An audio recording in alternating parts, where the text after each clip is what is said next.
14 বছর পর চুয়াডাঙ্গা জেলা বিএনপির সম্মেলন আজ। সেখানে আছে আমাদের সহকর্মী মনিরুল ইসলাম মিন্টু।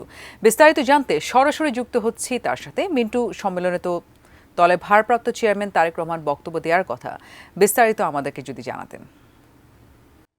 14 বছর পর উৎসবমুখর পরিবেশে চুয়াডাঙ্গা জেলা বিএনপির এই সম্মেলন এবং সম্মেলনে কিছুক্ষণ আগেই দলপ্রাপ্ত চেয়ারম্যান তারেক রহমান তিনি যুক্ত হয়েছেন এবং ফলে চুয়াডাঙ্গা বিএনপির নেতাকর্মীরা দারুণভাবে উজ্জীবিত। এবং এর আগে সকালে বিএনপির মহাসচিব মির্জা ফখরুল ইসলাম আলমগীর বেলা 11:15টার দিকে তিনি এই সম্মেলন উদ্বোধন করেন এবং এরপরে সম্মেলনের যে কার্যক্রম সেই কার্যক্রম চলমান রয়েছে। বিশেষ করে যে রিপোর্ট প্রকাশ হয়েছে এবং সেই সঙ্গে চুয়াডাঙ্গা বিএনপি যারা প্রয়াত হয়েছেন তাদের আত্মার শান্তি কামনা করা হয়েছে এবং এরপরে বিএনপির বিভিন্ন পর্যায়ে নেতৃবৃন্দ তারা বক্তব্য রাখছেন। শুধু চুয়াডাঙ্গা জেলা বিএনপি নেতৃবৃন্দ নয়, বলা যায় যে খুলনা বিভাগীয় নেতৃবৃন্দের একটি সম্মেলন।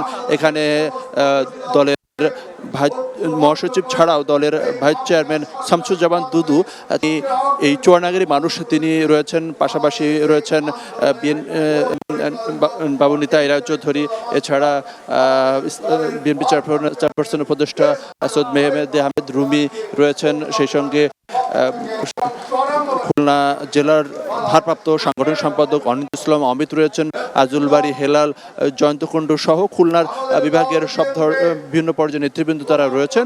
তবে সবাই পরিবর্তিত রাজনৈতিক যে প্রেক্ষাপট সেই পরিবর্তিত রাজনৈতিক প্রেক্ষাপটে এবং এখানে যারা বক্তব্য রাখছেন তারা বলছেন যে তারা এই 16 বছর ধরে যে গণতান্ত্রিক যে পরিবেশ সেটি না থাকার ফলে তারা যে সম্মেলন কার্যক্রম সেটি সম্পন্ন করতে পারেননি এবং পরিবর্তিত রাজনৈতিক প্রেক্ষাপটে যে নতুন যে রাজনীতি ধারা সেই রাজনীতির ধারাতে সবাই নতুনভাবে উজ্জীবিত হয়ে এই তারা স্থানীয় বিভিন্ন কর্মকাণ্ড জাতীয় কর্মকাণ্ডে তারা সংযুক্ত থাকে ভূমিকা রাখতে চান, এমনটি তারা বলছেন।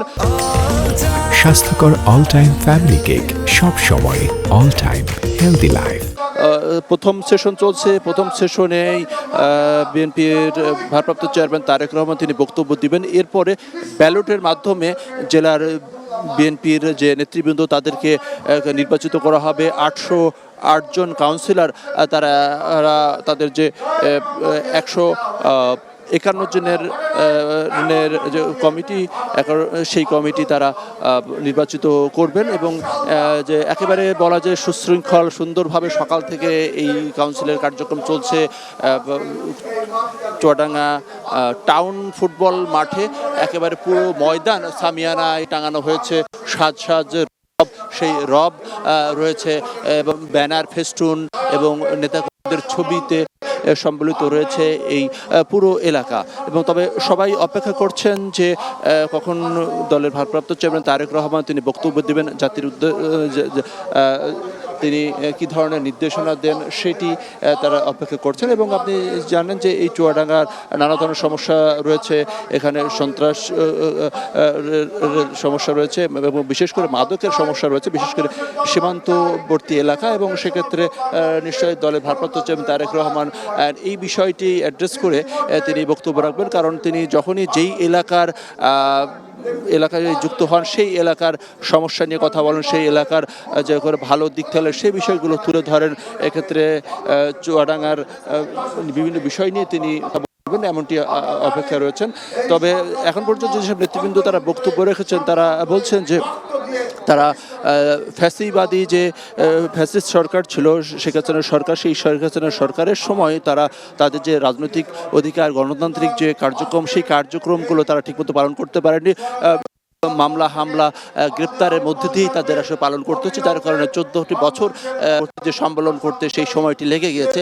এর আগে 2010 সালের 2 ডিসেম্বর চুয়াডাঙ্গা জেলা বিএনপি সম্মেলন অনুষ্ঠিত হয়েছিল এবং এরপরে 2001 সালে আহ্বায়ক কমিটি, 2021 সালে আহ্বায়ক কমিটি গঠন করা, সেই আহ্বায়ক কমিটির মধ্য দিয়ে এই যে জেলার যে কার্যক্রম সেটি চলছিল এবং আজকে নির্বাচনের মাধ্যমে নবনির্বাচিত যে কমিটি সেই কমিটি গঠন করা হবে এবং এই নতুন কমিটি, সেই কমিটির মাধ্যমে নতুন উজ্জীবিত বিএনপি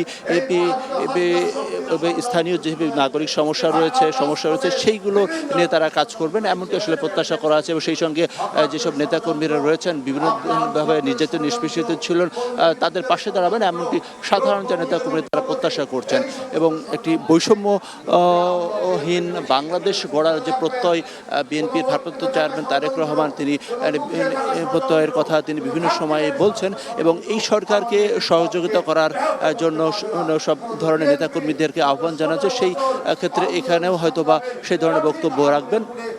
তবে সবচেয়ে বড় কথা হচ্ছে যে পরিবর্তিত রাজনৈতিক প্রেক্ষাপটে দারুণভাবে উজ্জীবিত এখানকার যে জেলা বিএনপি এবং ফলে শুধু চুয়াডাঙ্গাই নয়, এখানে ঝিনাইদহ, যশোর, কুষ্টিয়া এবং খুলনার বিভিন্ন পর্যায়ের নেতৃবৃন্দ তারা এখানে উপস্থিত হয়েছেন এবং তারা বক্তব্য রাখছেন।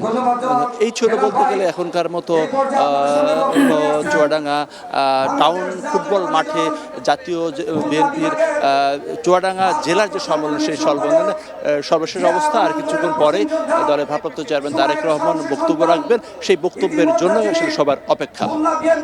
ধন্যবাদ মিন্টু আপনাকে।